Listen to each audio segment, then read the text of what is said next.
है कौन विघ्न ऐसा जग में जो टिक सके मानवों के मग में। खमठोक ठेलता है जब नर पर्वत के जाते पांव उखड़। मानव जब जोर लगाता है पत्थर पानी बन जाता है। नमस्कार साथियों, ड्रीमर्स एकेडमी की इस नए पहल में आप सभी का हार्दिक स्वागत है, जिसके अंदर हम छोटे छोटे वीडियोस के माध्यम से रीट मुख्य परीक्षा की तैयारी को आपके साथ मिलकर कर रहे हैं। उसी में आज अपन इंग्लिश का एक और टॉपिक पढ़ेंगे जिसका नाम होता है नरेशन। और ये सारे के सारे टॉपिक अपन रिवीजन के हिसाब से पढ़ रहे हैं, जिसमें आपका हम ये मान के चल रहे हैं कि आपने एक बार इनको पढ़ रखा है और हमारी तरफ से आपका एक बार और रिवीजन हो जाए। तो चलिए शुरुआत करते हैं नरेशन की। और नरेशन में होता क्या है, एक एक चीज को बारीकी से समझेंगे। देखिए, नरेशन का मतलब होता है किसी को कुछ भी नरेट करना, बोलना। नरेशन जनरली दो प्रकार का होता है, एक होता है डायरेक्ट स्पीच और एक होता है इनडायरेक्ट स्पीच। देखिए साथियों, डायरेक्ट स्पीच का मतलब होता है कि किसी के द्वारा कही गई बात को हूबहू उन्हीं शब्दों में वापस कह देना डायरेक्ट स्पीच कहलाता है। और किसी के द्वारा कही गई बात को अर्थ बदले बगैर अपने शब्दों में कहना इनडायरेक्ट स्पीच कहलाता है। यानी कि डायरेक्ट स्पीच में जो सामने वाले ने कहा आप एज इट इज वही बात वापस कह देते हैं, तो वो डायरेक्ट स्पीच है। और उसको अपने शब्दों में बदल के, उसका अर्थ नहीं बदलना है, केवल उसके भाव बदलने, मतलब आप कहने के तरीके को बदल देते हैं, तो वो आपका इनडायरेक्ट स्पीच होता है। आपके क्वेश्चन आएगा, या तो आपको डायरेक्ट स्पीच में कोई सेंटेंस देगा जिसको इनडायरेक्ट में बदलना है, या इनडायरेक्ट कर देगा उसको डायरेक्ट में बदलना है। तो अपन एक एक करके वो सीखते हैं। सबसे पहले अपन पढ़ेंगे असर्टिव सेंटेंस। असर्टिव सेंटेंस देखिए क्या होता है इसमें। जैसे एक सेंटेंस लिख रहा हूं एग्जांपल के तौर पे, Ram said to me I am going now. Ram ने मुझसे कहा मैं अभी जा रहा हूं। अब इसमें कौन कौन क्या क्या है एक बार उसको आराम से समझ लीजिएगा। सबसे पहले ये जो सेड दे रखा है, इस सेड को कहते हैं रिपोर्टिंग वर्ब। क्या कहते हैं? Reporting verb. ये इस रिपोर्टिंग वर्ब का जो राम है ये हो जाएगा सब्जेक्ट, और ये जो मी है इसी रिपोर्टिंग वर्ब का ऑब्जेक्ट हो जाएगा। फिर बात करते हैं, ये यहां पे कोमा है, और ये जो दो छोटे छोटे आपको निशान दिख रहे हैं, इन निशानों को बोला जाता है इन्वर्टेड कोमास। उसके बाद यहां पे ये जो इस इन्वर्टेड कोमा के अंदर जो बात कही गई है, इस बात को कहा जाता है रिपोर्टेड स्पीच। क्या कहते हैं बेटा? Reported speech. अब इसमें जब आप ये जो सेंटेंस है, ये डायरेक्ट स्पीच में जब आप इसको इनडायरेक्ट स्पीच में चेंज करते हैं, तो किस प्रकार से हर एक चीज में चेंज होता है वो एक एक करके अपन चेंज को समझेंगे। एक बार आप इसको वापस देख लो।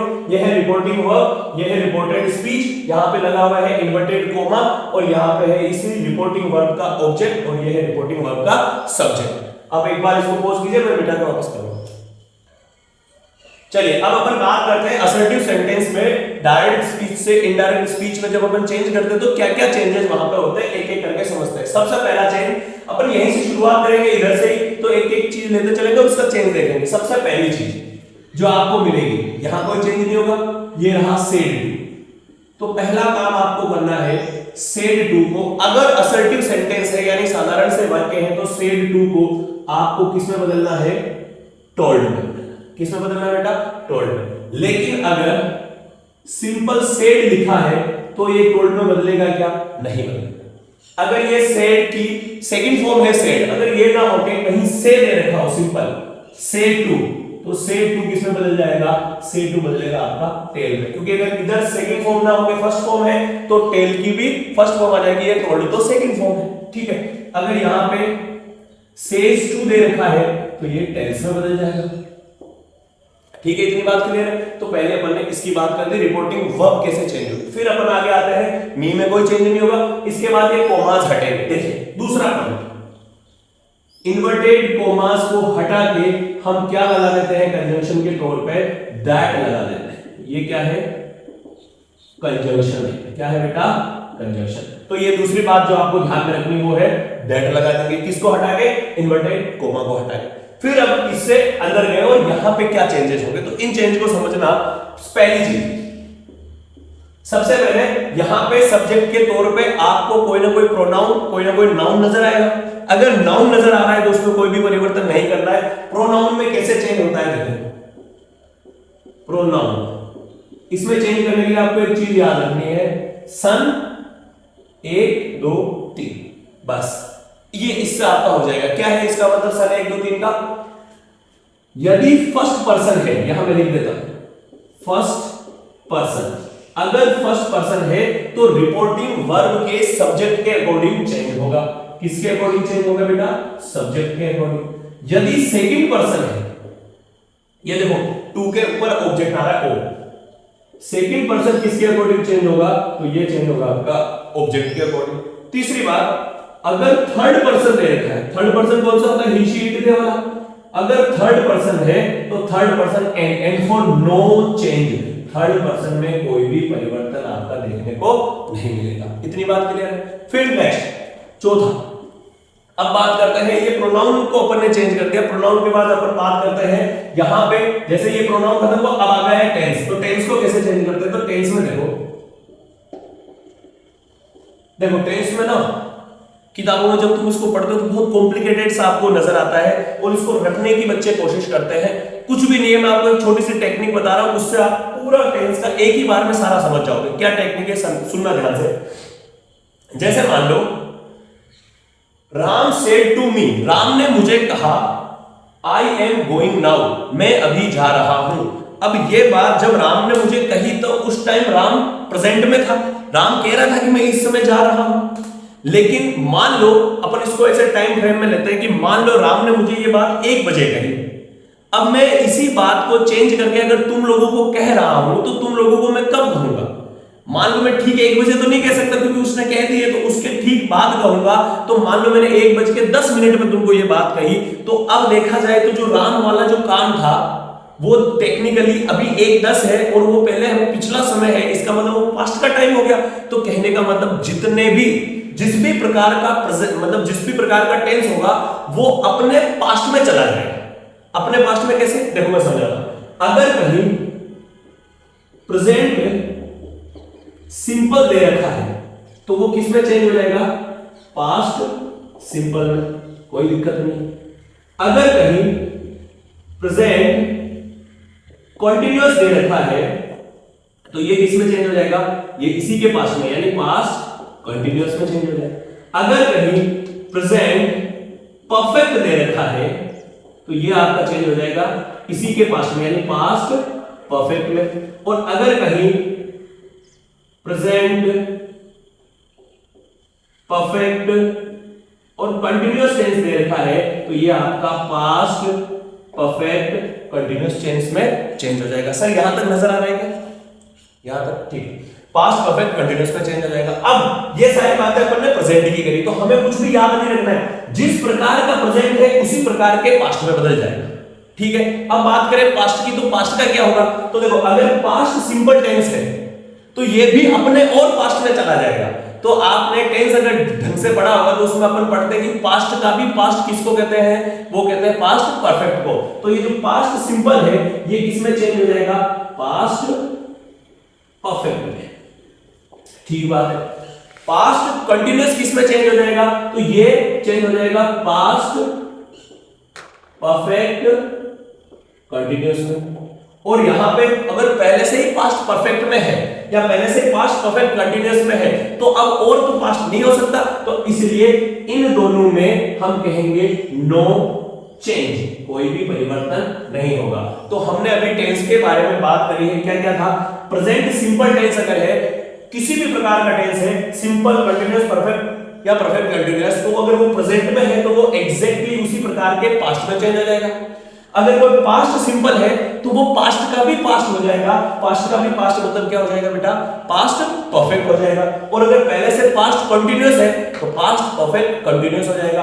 और अगर पहले से पास्ट परफेक्ट या पास्ट परफेक्ट कंटिन्यूअस है तो उसमें कोई भी चेंज नहीं होगा। तो ये हमने प्रेजेंट और पास्ट की बात करी। इसी पे मैं यहां पे साइड में फ्यूचर की बात भी आपको बता देता हूं साथ में। फ्यूचर में ज्यादा कोई चेंज नहीं है।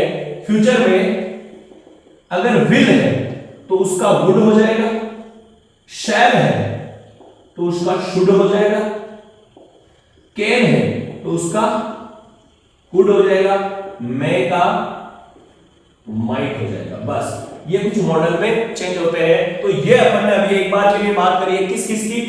पहला सेड टू किसमें बदलेगा, टोल्ड में। दूसरा इन्वर्टेड कोमा हट के क्या लगेगा, दैट। तीसरा प्रोनाउन में कैसे चेंज होगा, तो याद रखने का तरीका सर 1 2 3। 1 2 3 का मतलब फर्स्ट पर्सन सब्जेक्ट के हिसाब से, सेकंड पर्सन ऑब्जेक्ट के हिसाब से, थर्ड पर्सन नो चेंज यानी कोई भी परिवर्तन नहीं होगा। टेंस में कैसे परिवर्तन होगा, जिस प्रकार का प्रेजेंट है उसी प्रकार के किसमें चेंज हो जाएगा, पास्ट में। और मॉडल कैसे चेंज होंगे, विल का वुड हो जाएगा, शैल का शुड हो जाएगा, कैन का क्या हो जाएगा, वुड, और मे का माइट। अब आगे बात करते हैं।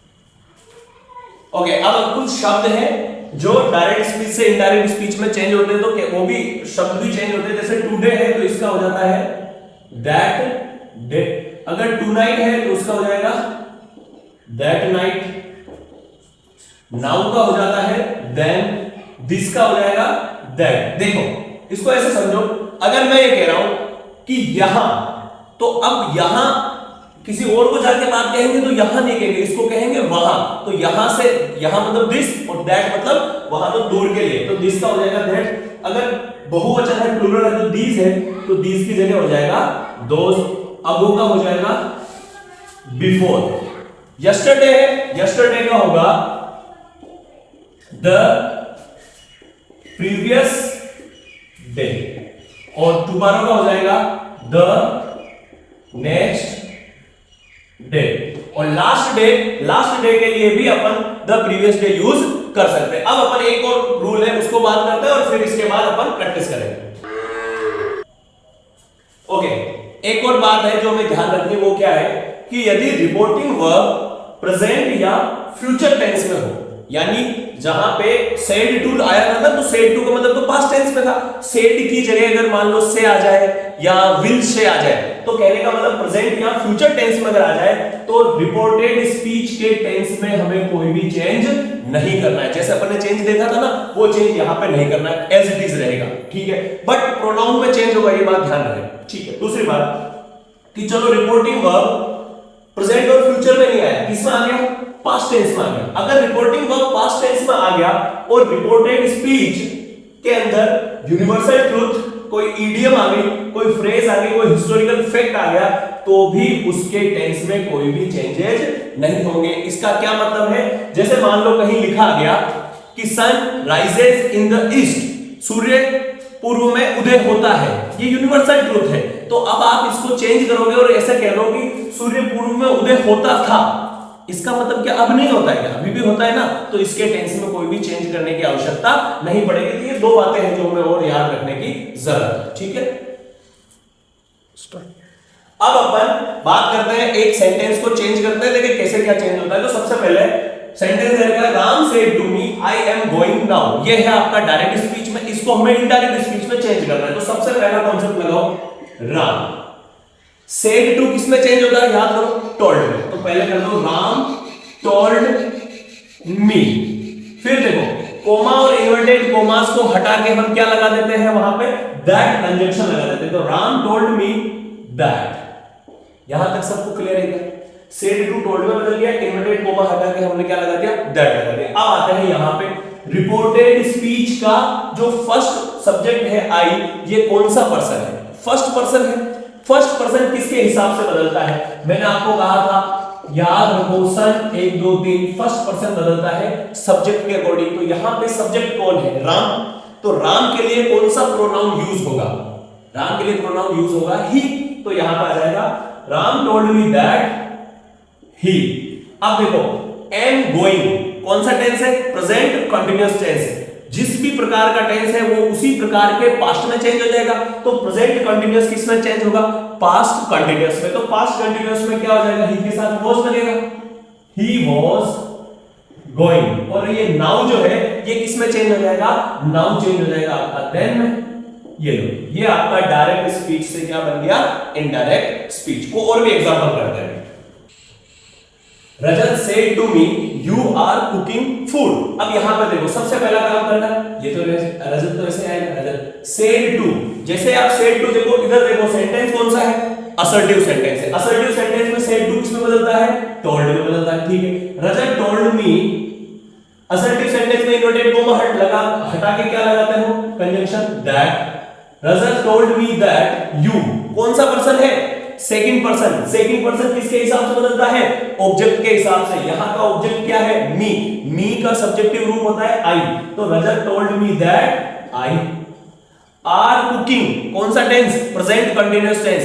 प्रेजेंट अपने जैसे ही पास्ट में बदल जाएगा तो प्रेजेंट कंटीन्यूअस पास्ट कंटीन्यूअस में बदल जाएगा, तो यहां पे आर कुकिंग की जगह वाज और फिर आईएनजी फॉर्म आ जाएगी, यानी कुकिंग फूड। ये क्लियर है क्या? नेक्स्ट देखिए, he says inverted coma she works hard, तो यहां पे देखो क्या आ गया बेटा, says आ गया। says आ गया तो चेंज होगा he, says to होता तो टेंस में बदलता, लेकिन सिंपल says है या said है तो नहीं बदलता है, तो ऐसे आ जाएगा he says इन्वर्टेड कोमा हट के क्या लग जाएगा, that। यहां तक ठीक है। अब देखो she कौन सा पर्सन है, थर्ड पर्सन है। थर्ड पर्सन नो चेंज, कोई चेंज नहीं होगा तो शी ही रहेगा, शी। अब सुनो, वर्क्स हार्ड ये प्रेजेंट सिंपल टेंस में है। अगर यहां से चेंज करना चाहोगे तो पास्ट सिंपल में होगा, लेकिन क्या चेंज करने की आवश्यकता है क्या, सोच के बताओ। वेरी गुड, नहीं है। क्यों नहीं है, क्योंकि आगे क्या दे रखा है, सेज दे रखा है। ये प्रेजेंट सिंपल या फ्यूचर सिंपल में अगर यहाँ की रिपोर्टिंग वर्ब अगर हो तो यहाँ पे कोई भी चेंज करने की आवश्यकता नहीं होगी। तो देखो क्या आ जाएगा, ही सेज दैट शी, यूं क्यों आ जाएगा, वर्क्स हार्ड। कितना आसान सा सेंटेंस है, लेकिन अगर ये परीक्षा में आ जाता है ना तो आपको थोड़ा सा एक बार तो टेंशन में आ जाता है, केवल कुछ नहीं करना, दैट लगाना है। ठीक है, नेक्स्ट देखो, Radha said to Krishna I want to go now. Radha ने कृष्ण से कहा मैं अब जाना चाहती हूं। तो राधा सेड टू किसमें बदलेगा, बोलते रहो, फटाफट बोलो, टोल्ड कृष्णा। Very good. अब क्या लगाओ, शाबाश, दैट। आई कौन सा पर्सन है, फर्स्ट पर्सन। फर्स्ट पर्सन किसके हिसाब से बदलेगा, सब्जेक्ट के हिसाब से। सब्जेक्ट कौन है, राधा। तो राधा मतलब क्या है, स्त्रीलिंग है, तो इसके लिए प्रोनाउन क्या आएगा, शी। तो आ गया शी। वांट फर्स्ट फॉर्म है, फर्स्ट फॉर्म मतलब प्रेजेंट सिंपल। प्रेजेंट सिंपल किसमें बदलता है, पास्ट सिंपल में। तो वांट का सेकंड फॉर्म आ जाएगी वांटेड। तो Radha told Krishna that she wanted to go then. Now की जगह क्या हो जाएगा बेटा, देन। लास्ट देखो, my father said I have come. देखो माय फादर, अब टोल्ड में बदलूं क्या, क्यों, टोल्ड के सेड के साथ टू आ ही नहीं रहा। Very good. तो अगर टू नहीं आता है तो बदलने की आवश्यकता नहीं है। तो माय फादर सेड और आ जाएगा फिर दैट। आई कौन सा पर्सन, फर्स्ट पर्सन। यहां पे पहले सब्जेक्ट कौन है, मेरे पापा, तो मेरे पापा के लिए आएगा ही। तो my father said that he have come.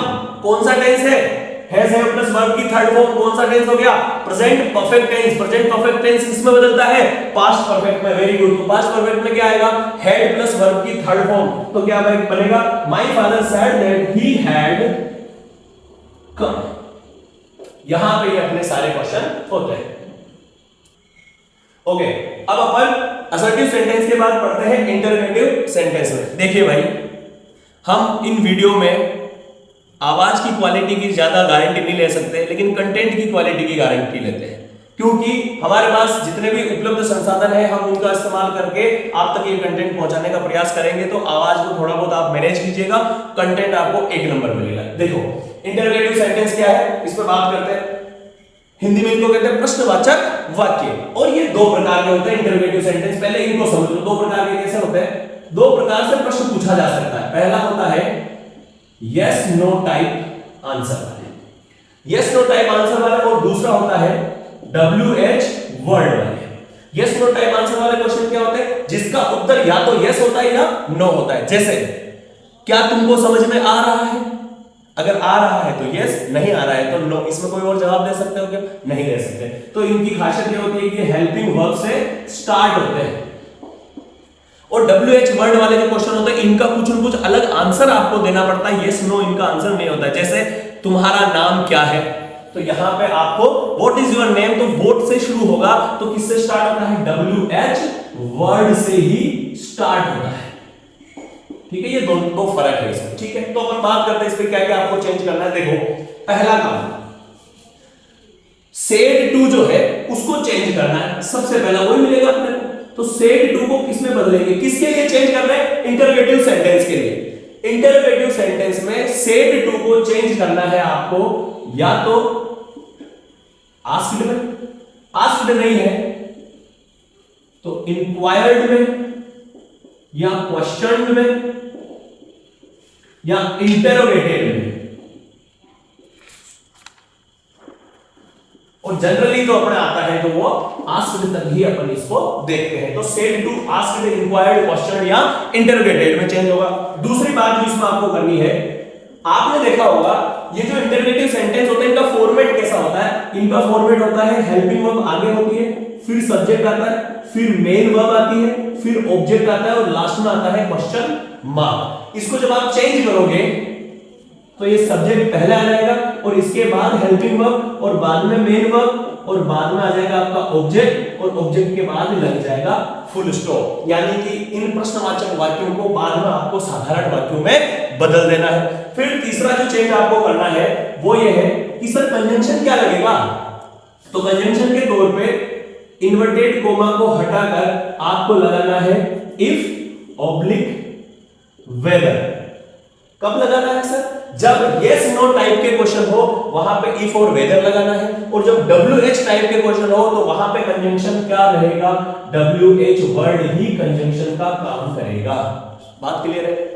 Yes no type में तो इफ और वेदर लगा देना है और WH वर्ड में क्या लगा देना है, WH वर्ड ही लगा देना है। और ये जो क्वेश्चन मार्क वाला जो फॉर्मेट था इसको सिंपल सेंटेंस के फॉर्मेट में चेंज कर देना है। बाकी सर टेंस में क्या चेंज करना है, जैसा पहले कर रहे थे वैसा करना है। सर प्रोनाउन में क्या करना है, जैसा पहले कर रहे थे वैसा करना है। केवल ये तीन बातें इसमें नहीं आपको ध्यान रखनी। तो इस पे अपन एक दो क्वेश्चन प्रैक्टिस कर लेते हैं। ओके, पहला सेंटेंस है he said to me do you know me, क्या तुम मुझे जानते हो, प्रश्नवाचक चिन्ह है। अच्छा बताओ ये कौन सा टाइप का क्वेश्चन है, यस नो है या WH। सर WH का दादा पता ही नहीं, यस नो टाइप का क्वेश्चन है। ठीक है, तो क्या करें, सबसे पहले ही, आपने जैसे ही सेड टू देखा एक नजर इधर मार लो, यहां पे इंटरोगेटिव सेंटेंस है। अगर इंटरोगेटिव सेंटेंस है तो यहां पे आस्क्ड आएगा। वेरी गुड, ही आस्क्ड मी। ओके, अब दैट नहीं लगाना है। इंटरोगेटिव सेंटेंस में यस नो टाइप के लिए कंजंक्शन के तौर पे इफ या वेदर लगाते हैं। सर इफ लगाए या वेदर, कुछ भी लगा दो, अपन इफ लगा देते हैं, छोटा पड़ रहा है ये लो, ही आस्क्ड मी इफ। अब देखो ये डू आगे इसलिए था क्योंकि हेल्पिंग वर्ब पहले आती है। अब हमें पहले सब्जेक्ट को लाना है, तो यहां पे सब्जेक्ट के तौर पे कौन आ रहा है, यू आ रहा है। यू कौन सा पर्सन है, सेकंड पर्सन है। सेकंड पर्सन किसके हिसाब से बदलता है, सब्जेक्ट ऑब्जेक्ट के हिसाब से बदलता है। सेकंड पर्सन ऑब्जेक्ट के हिसाब से, ऑब्जेक्ट कौन है, मी है। तो यहां पे इसको आगे लाए और इसकी जगह सब्जेक्टिव रूप क्या है, मी का आई, तो आई। डू और फिर नो, डू डज कहां आता है, प्रेजेंट सिंपल में आता है। प्रेजेंट सिंपल टेंस किस में बदलता है, प्रेजेंट सिंपल टेंस चेंज होता है पास्ट सिंपल में। पास्ट सिंपल टेंस के असर्टिव सेंटेंस में कोई भी हेल्पिंग वर्ब लगानी पड़ती है क्या, नहीं लगानी पड़ती है। सीधा वर्ब की कौन सी फॉर्म आ जाती है बेटा, सेकंड फॉर्म आ जाती है। तो यहां पे नो की सेकंड फॉर्म लगाओ, आई न्यू। अब ये क्या आ गया, मी। मी कौन सा पर्सन है, फर्स्ट पर्सन है। फर्स्ट पर्सन बदलता है सब्जेक्ट के हिसाब से। सब्जेक्ट कौन है, ही, तो ही का ऑब्जेक्टिव रूप लगाना पड़ेगा क्योंकि यहाँ पे ऑब्जेक्ट के तौर पे काम आ रहा है। तो ही का ऑब्जेक्टिव रूप होता है हिम, और यहां लग जाएगा बेटा फुल स्टॉप। तो क्या बना, he said, he asked me if I knew him. Clear है। अगला, Alia said to Kalia what are you doing now. Alia ने कालिया से पूछा, कालिया तू क्या कर रही हो, यानी तू क्या कर रहा है अभी। तो देखो पता नहीं क्यों पूछा, आलिया की इच्छा। सेड टू क्वेश्चन मार्क है तो किस में चेंज हो जाएगा, आस्क्ड में। आलिया आस्क्ड कालिया। अब देखो यहां पे तो यस नो था इसलिए इफ लगा, यहां पे WH वर्ड है तो वही लग जाएगा कंजंक्शन पे कि व्हाट। ओके, अब बताओ यहां का सब्जेक्ट कौन है, यू। इससे आर से मैं लेना देना नहीं, सब्जेक्ट पे चले जाओ। यू है सेकंड पर्सन। सेकंड पर्सन किसके हिसाब से बदलेगा, ऑब्जेक्ट के हिसाब से। ऑब्जेक्ट कौन है, कालिया। कालिया है तो यहां पे इसके लिए लगेगा ही। तो Alia asked Kalia what he are doing. Are doing कौन सा टेंस है, प्रेजेंट कंटीन्यूअस टेंस। किस में बदलेगा, पास्ट कंटीन्यूअस में। तो पास्ट कंटीन्यूअस में क्या आ जाएगा, ही वाज डूइंग। और नाउ किस में चेंज हो जाएगा बेटा, देन में, और फिर लग जाएगा फुल स्टॉप। ठीक है, next, Ram said to Lakshman are you tired? Ram ने लक्ष्मण से पूछा क्या तुम थक चुके हो या थके हुए हो? तो देखो ये क्या होगा, राम आस्क्ड लक्ष्मण। अब देखो ये यस नो टाइप का आ गया वापस, यस नो टाइप का आते ही यहां पे लग जाएगा इफ। अब यू क्या है, यू है सेकंड पर्सन, किसके हिसाब से बदलेगा? ऑब्जेक्ट के हिसाब से। ऑब्जेक्ट कौन है? लक्ष्मण, तो लक्ष्मण की जगह क्या आ जाएगा? ही। आर, आर कौन सा? बी की फर्स्ट फॉर्म है, यानी प्रेजेंट सिंपल है, तो पास्ट सिंपल में बी की सेकंड फॉर्म आ जाएगी, तो ही वाज टायर्ड, और ये लगता है आपका फुल स्टॉप। ठीक है, आगे बात करते हैं। चलिए अब बात कर लेते हैं इंपेरेटिव सेंटेंस की। इंपेरेटिव सेंटेंस में किस प्रकार से चेंज होता है डायरेक्ट से इनडायरेक्ट में? तो देखो इंपेरेटिव सेंटेंस वो सेंटेंस होते हैं जो सीधे सीधे किससे शुरू हो जाते हैं? मेन वर्ब से ही स्टार्ट होते हैं, और इसमें दिखता नहीं है लेकिन इसका जो सब्जेक्ट होता है वो सेकंड पर्सन यानी यू होता है। फिर इसके अंदर कुछ स्पेशल टाइप के भाव होते हैं, जैसे ऑर्डर, रिक्वेस्ट, एडवाइस, सजेशन। ठीक है, तो जैसे मान लो एक सेंटेंस, इसमें क्या कंजंक्शन क्या है वो पहले देख लेते हैं। सबसे पहला चेंज सेड टू किस में बदलेगा, पहले इसको देखो। अगर सेंटेंस में ऑर्डर का भाव है तो सेड टू ऑर्डर्ड में बदल जाएगा, रिक्वेस्ट का है तो रिक्वेस्टेड में बदल जाएगा, एडवाइस इसी प्रकार, एडवाइस का है तो एडवाइस्ड में बदल जाएगा, सजेशन का है तो सजेस्टेड में बदल जाएगा, और अगर किसी चीज के लिए आपको मना किया जा रहा है तो वो फॉरबेड में बदल जाएगा। फॉरबेड, फॉरबिड की थर्ड फॉर्म, सेकंड फॉर्म है फॉरबेड यानी मना करना। तो ये कुछ है, एडवाइस में, सजेस्टेड में या फॉरबेड में चेंज हो जाएगा। फिर दूसरी बात, जो इन्वर्टेड कोमा है इसको हटा के कौन सा कंजंक्शन लगाएंगे? तो कंजंक्शन के तौर पे हम लगा देंगे क्या? टू, और टू के बाद हम जानते हैं इंफिनिटी में वर्ब की कौन सी फॉर्म आती है? फर्स्ट फॉर्म ही आएगी। ये छोटी सी बात है, आपको किसके लिए ध्यान रखनी है? इंपेरेटिव। जैसे मैं एक एग्जांपल लिखता हूं, देखो, Ram said to him get out। Ram ने उसको कहा गेट आउट, बाहर चले जाओ। इसका मतलब क्या है? ये ऑर्डर है, रिक्वेस्ट है? नहीं, ऑर्डर ऑब्वियसली। तो Ram ordered him, inverted coma हटा के क्या आ जाएगा? टू, और फिर क्या लिख देंगे? इसको स्मॉल कर देंगे क्योंकि ये अब बीच में आ गया ना, टू गेट, खत्म। तो ये बहुत ही इजी तरीके से इसको चेंज किया जा सकता है। इसके एक दो मैं एग्जांपल आपको और करा रहा हूं, एक बार आप इसको देखिए। देखिए, Ajay said to me, Ajay said to Vijay help me. क्या कहा अजय ने विजय से कि मेरी मदद करो? तो यहां पर देखो कैसे चेंज करेंगे, अजय, अब सुनना, सेड टू किस में बदलेगा? ऑर्डर्ड में या रिक्वेस्ट में? सर रिक्वेस्ट के लिए तो प्लीज या काइंडली कुछ आता है, वो तो आ ही नहीं रहा है। देखो बेटा, यहां पे कह रहा है हेल्प करो, तो आप हेल्प तो रिक्वेस्ट करके ही मांगते हो या दादागिरी से मांगते हो कि नहीं मेरी हेल्प करनी पड़ेगी, 5000 रुपए मेरे को उधार देने पड़ेंगे? ऐसा तो नहीं कह सकते भाई, हम तो रिक्वेस्ट करेंगे कि ले भाई 5000 रुपए दे देना। इसका मतलब यहां पे हेल्प कैसे, रिक्वेस्ट का भाव है, तो लिखेंगे अजय रिक्वेस्टेड विजय। अब इन्वर्टेड कोमा हट के क्या लग जाएगा? टू, फिर स्मॉल लेटर हो जाएगा हेल्प मी, और हेल्प मी की जगह देखो मी क्या है बेटा? मी है फर्स्ट पर्सन। फर्स्ट पर्सन बदलता है किसके हिसाब से? सब्जेक्ट के हिसाब से। सब्जेक्ट कौन है? अजय, तो अजय का हो जाएगा ही, और ही का ऑब्जेक्टिव रूप होता है हिम। तो क्या हो जाएगा? Ajay requested Vijay to help him. अगला देखो, एक चीज मैं यहां पे पहले आपको नहीं बताया, वो वापस बता देता हूं। अगर कभी नेगेटिव सेंटेंस आता हो, नेगेटिव सेंटेंस यानी नोट आता हो, तो वहां पे नोट टू से पहले आता है, नोट प्लस क्या आएगा? टू। ठीक है, अभी इस पर बात करेंगे। देखो, He said to me don't smoke, उसने मुझसे कहा सिगरेट मत पियो। अब उसने मुझे ये तो एडवाइस दी, मैंने कल आपको बताया था पिछले जो एक क्लास में कि अगर कोई किसी को एडवाइस देता है और वो नहीं मानता है तो उसका नुकसान होना तय है। और सजेशन में ऐसा है कि आप मानो तो अच्छी बात है और नहीं मानो तो आपका कोई भी नुकसान नहीं है। तो यहाँ तो ये एडवाइस का भाव है, तो इसको कैसे लिखेंगे? He advised me। ठीक है, अब यहां पे टू लगाओगे तो टू लगाते ही यहां पे नोट को भी तो एडजस्ट करना है, तो नोट टू से पहले आएगा, तो ही एडवाइज्ड मी नॉट टू, और फिर आ जाएगा स्मोक। सर डू कहां गया? डू तो इस नोट की वजह से आया था तो हटा दिया, तो जरूरत ही नहीं है। टू के बाद वर्ब की कौन सी फॉर्म आती है? First form. अब सुनो, इसी को दूसरे तरीके से कैसे बना सकते हैं? देखो, ही मैंने थोड़ी देर पहले तुमको बताया था कि अगर किसी को किसी चीज के लिए मना करना है तो उसके लिए फोरबेड भी लगा सकते हैं। तो ही फोरबेड मी टू स्मोक। अब यहां पे नोट क्यों नहीं लगाया सर? क्योंकि मैंने फोरबेड ही कर रखा है ना, मना कर दिया किसके लिए? स्मोक करने के लिए। तो यहां पे जब फोरबेड आ जाता है तो नोट लगाने की आवश्यकता नहीं है। ये हमने 3 प्रकार के सेंटेंस के बारे में बात करी है जो आपके नरेशन में डायरेक्ट से इनडायरेक्ट स्पीच में कैसे चेंज करना उसकी थी।